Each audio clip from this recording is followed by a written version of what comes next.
Hi guys, kain tayo ng guyabano. Ayan, fresh from the farm. Ooh, ayan.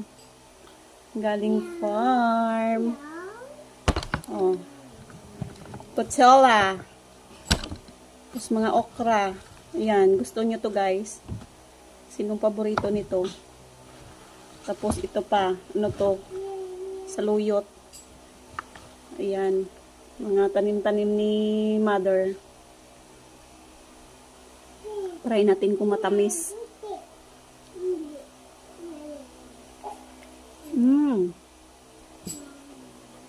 Sarap.